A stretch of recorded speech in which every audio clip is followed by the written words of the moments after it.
want to talk about travel, and you've done a fair bit of travel, and travel is something that I'm very passionate about and I want to do more of in the future, and I'm trying to develop a lifestyle that I can be on the road as much as I can.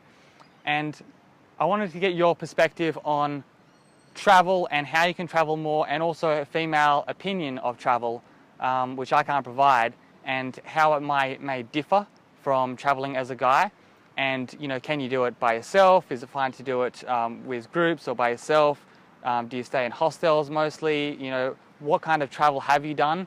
What are the benefits of those different types of travel, and your experience as a girl traveling? Yeah. Well, I reckon it depends on who you are to begin with and how you will travel. Whereas when I look at travel, I think of it as self-discovery and discovering the rest of the world, because I don't believe that you can get out of school and go, yep, that's what I want to do. I think you need to explore the world first and be like, hey, I'm really passionate about this thing or that thing, and like I enjoy that. So you get to learn about yourself as you travel. As a female, I found traveling really easy by myself, but some other females, not all, sometimes need that support when you go traveling, and so do males when they go traveling. But if you're doing independent travel, such as myself, I've found I make a lot more friends independently traveling, and I don't have to, whatever my actions are, I don't have to think, oh, what's the person I'm traveling with going to think? So you set out on this exploration and you discover the world. And being a female, I guess you would say people are a lot nicer to you when you're traveling, whereas guys, they can be a bit iffy, because most people in the world don't expect a girl to be, I don't know, Traveling alone, or yeah, something? don't expect a girl to be traveling alone. So they're a lot more, what do you call that? Giving? Welcoming? Yeah. In terms of bringing them into the group. I've definitely found this, sorry to cut you off, but I've definitely found this as well with myself. Like, I've done a lot of travel by myself, and it's very easy to make friends by yourself. One, because if you're just an individual, so say you go up to, you know, another person or another group of people, if you're just one person, it's very easy for them to invite you in and to say, oh, cool, yeah, come and hang out with us. We're going over here, we're going traveling, you know, here tomorrow to this, you know, ancient ruin. You can come along. We're going out to the bars, come along with us. Where if it's like a couple or a group of people, they might think, oh, they're off doing their own thing, or, you know, it's a lot more for them to take on, to integrate them into your group. If there's like, you know, two groups, it's kind of harder. One thing is you definitely have to be outgoing if you're traveling alone, because it's a lot easier for groups and to people to bring you into their, you know, their groups and to hang out with them, but you have to initiate first. You have to say, hey guys, what's happening? And you have to talk, and then it's very easy from then on. But you still have to have that initial confidence to go up to that group or that person, and, you know, and introduce yourself and say, hey, and what's happening. Sorry to interrupt, Perlin. Go ahead. So when I was traveling, I found it like a self-dare. So I would be like, Cerene, I know you don't want to go talk to those people, but I dare you to do it. I dare you to go and do that and build a little bit more confidence, even though it wasn't in my comfort zone. It wasn't in my comfort zone to do that. But I found the more I did it, the more comfortable I felt doing that. So I would dare myself, I would push myself to go outside my limits. So many people find traveling a little bit difficult to even get traveling, to even get there in the first place, because they're afraid of like, oh, I don't have enough money, I don't know what to expect, maybe I don't have a travel partner, maybe I just, you know, I'm afraid of, like, I watch the news too much, so there's like, you know, things going on in different countries, and I'm afraid of, you know, getting hurt or getting injured or getting kidnapped, or, you know, all of these random things which they've heard, but it limits them in their ability to travel, because they're based in this sort of fear and they're not sure, you know, how to do it or what to expect. So Cerene, I'd like to ask you your mindsets on just even getting out traveling in the first place, and, you know, saving your money, or however you push yourself to travel, and how easy it is to travel. And it's really not as big of a deal as people think, but the benefits are so big compared to the amount of effort that it takes to travel, that, you know, I highly recommend travel. So what are your thoughts on traveling? I think traveling is a great way to learn.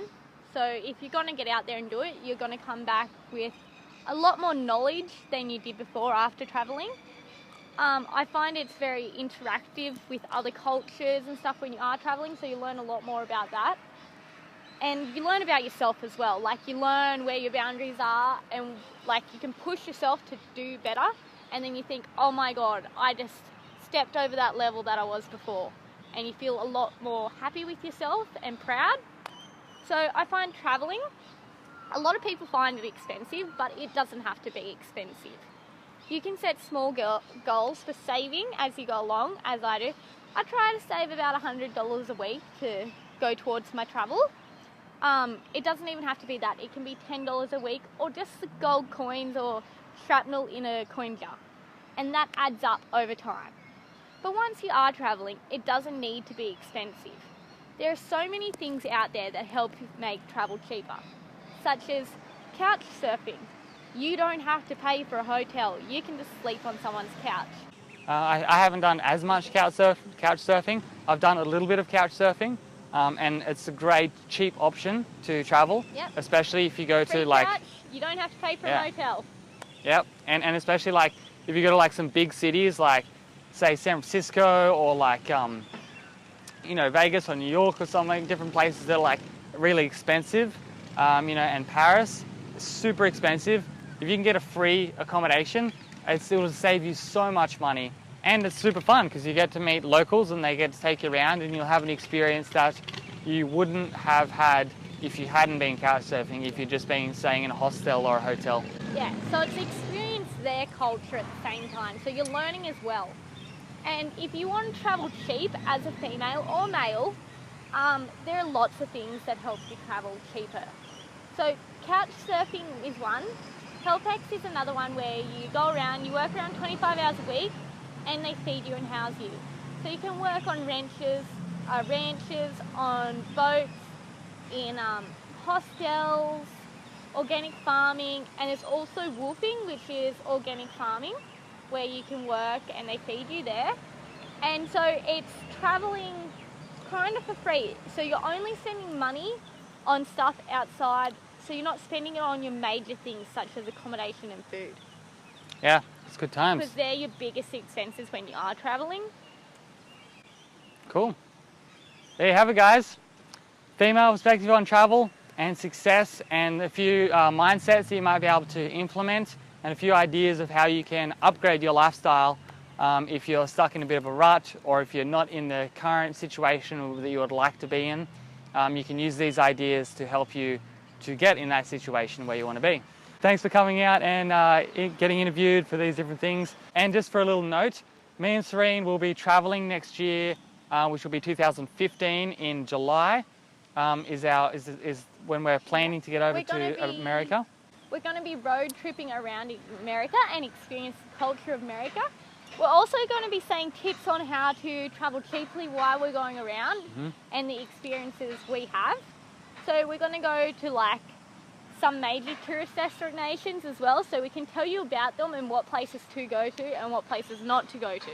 Yep, and it'll be a lot of fun. We've got, you know, a bucket list already started of like things we want to do over there, crazy things. We've got our goals set. Yeah, that's it. We've got our goals set, and we've got like, you know, a vision of like, oh, this is so cool to do this and to do that. And, you know, we're making it fun, which is, you know, a great motivator to get traveling, is to have these, you know, fun plans, fun ideas of things you can do. And hopefully we'll be doing a lot of videos and blogs about our travels, and you'll be able to see it and progress along the trip with us while we go along this. So we're also hoping to make a video diary. So once a day we'll do a video clip of our experience. We might not be able to post these clips every day, but we'll post most of them. Well, the good ones anyway. Like this video, subscribe to the channel, comment down below, and I'll talk to you next time. Thanks. Bye.